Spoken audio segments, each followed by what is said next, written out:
Here's our boast cross routine. Now, what happens is we've got the front player who crosses and the back player who plays a boast. Now, there's a little bit going on. I've got the marks and lines and all sorts of things happening on the screen, but we'll go through that so you can understand exactly what the priorities are and where the good things happen and where the bad things happen and so on. First of all, we've got our middle yellow area. So this area here is the area where, right here, the area where we need to get back to the tee each time. Now put these little circles, little ticks, every time the player gets back into that area. You'll see a red cross come up and the player fails to get back in that area. And it basically means that you don't have to get there because you need to change direction whenever your opponent hits. So it's not 100% true and correct every time. If you're heading back in that direction, you're going to make it, but all of a sudden there's a volley.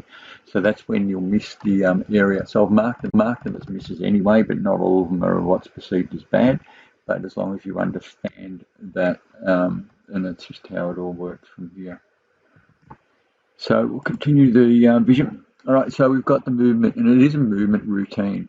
So the aim of this is not, so you can do a boast and a cross really, really easily, but if you don't move, it becomes really simple. If you do that, then it becomes more about quality of shot rather than movement. But this is the best when it's a movement exercise because the ball comes from different directions, it comes different widths from the boast, and it also means you get different quality boasts and different angles. Okay, now the next part is we've got our targets. So I've got different targets. This is the cross-court target when your opponent is going to volley. So you need to go and pick that target level with your opponent. So that's why it's in that green area there. So if I was to go straight across, this is where I'd be aiming to actually strike the ball. So that's why that target is there.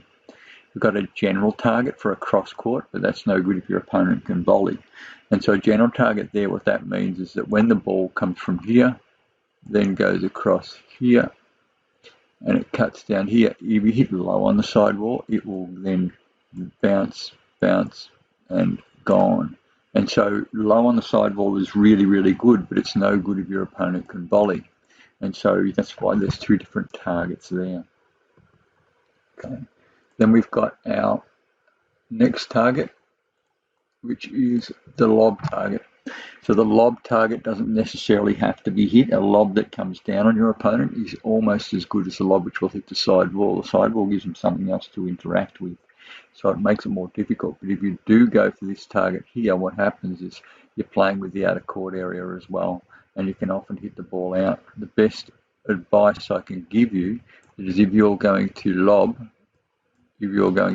go high and try and get the ball really high so it comes down on your opponent. If that happens, then it's very difficult to get real purchase and quality on the ball because you've got to change the angle dramatically. So rather than a ball coming at you, you've got a ball which is coming down to the floor, toward the floor. So you have to change the direction, put the pace on the ball yourself. So it's much more difficult rather than deflecting the ball in. And finally, we have our target on the floor. So this target on the floor here is the one where it's a high boast, and you can basically from there you will attack down and then it will bounce, and the aim is to get it as far away from your opponent as you can on the second bounce. So that's why the second bounce is here over in this area here, which is right in the middle of the court.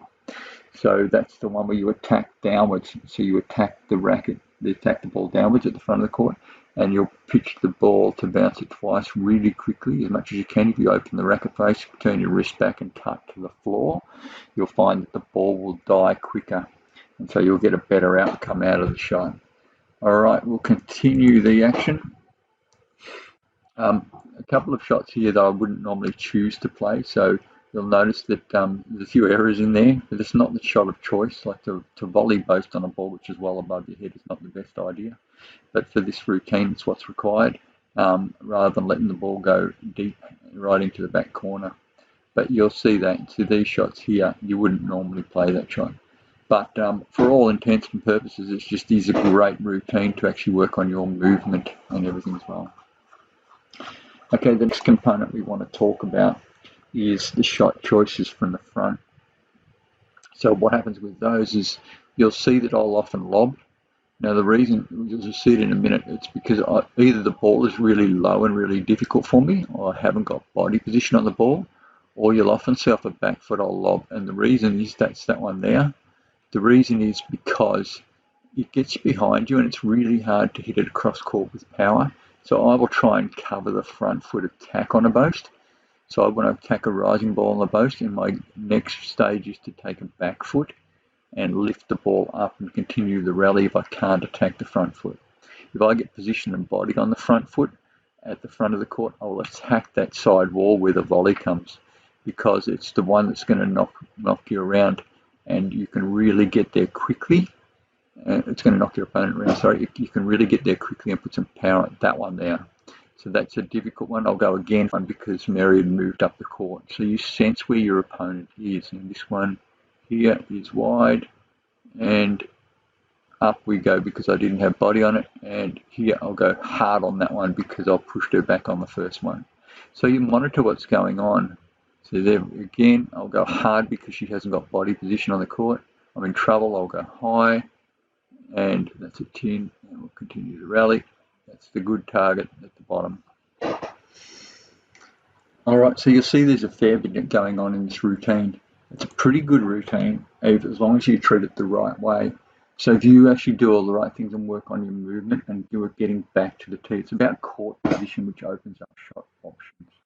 If you can get your shot options up and others have all the right options, so that's the one I'll cut back and take off back foot, go higher, and just to go and get the court position. So if you make wise decisions, and the wise decisions come from if you have body on the ball, you attack. From the back, if you can, with a boast, if you can attack a rising ball on a boast, you're really good, or a very late ball just before the second bounce is often really, really good. But if you're out in the middle of nowhere, sort of half attacking and half reaching, trying to play a boast, you're going to be in trouble. But you'll learn that as well. So you'll learn when to actually move, when the ball's going to come off the back wall really wide to give you angle.